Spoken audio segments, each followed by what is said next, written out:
rotting in jail or dead, victims of an unjust system. It is not the war, it is not drug use itself that is a problem here. It's the racist and colonial regimes perpetuated by the war on drugs and prison industrial complex that have allowed the ongoing genocide to function. It is no shock that so long as safe supply options are variations on the old highly medicalized themes of treatment or recovery, we will not be able to end the current wave of overdose death. I stand here on behalf of the Coalition of Peers Dismantling the Drug War, a group that advocates for all currently licit and illicit drugs to be distributed in the safest and lowest barrier way possible. Allow me to paint you a picture of a small community pharmacy run by community and run for community. This is a store with an atmosphere of care, a store where individuals are treated the same regardless of their age, class, color, or creed. In this store, a plethora of drugs are sold, from opiates such as fentanyl and heroin to stimulants such as methamphetamines and cocaine. These drugs are sold as close to cost as possible, with accurate dosing instructions and distributed to the customer in amounts of their choosing.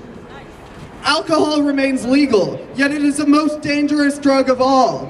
You don't need an alcohol use disorder to purchase alcohol, so why should you need a stimulant use disorder or an opioid use disorder to have access to clean drugs?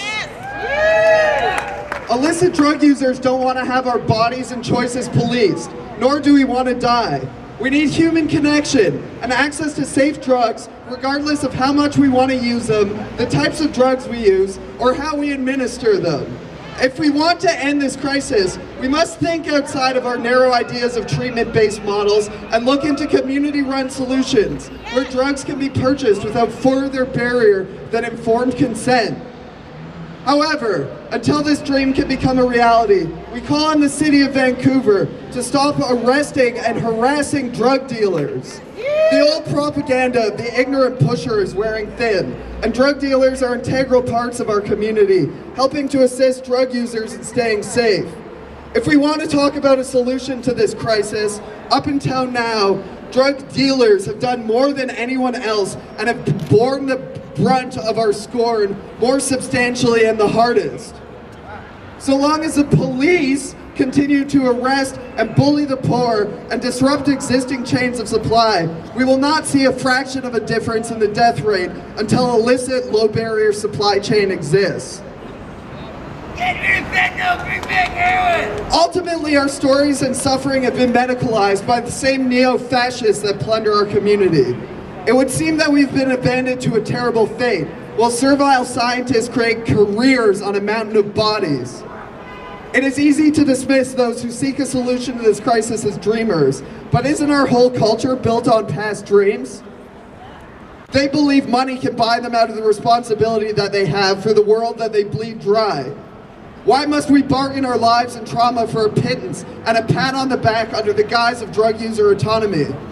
Perhaps it amuses them to rub shit into the faces of the poor, but there will come a time when such overt displays of wealth will not be tolerated by the people in the street. It is time to reclaim our dignity, and now I implore you to say with me, our stories are not free. Our stories are not free. Our stories not free. Our stories are not free. Our stories are not free. Our stories are not free. Our stories are not free. Our stories are not free. Our stories are not free. Power to the drug users, power to the drug dealers, fuck the government. Woo!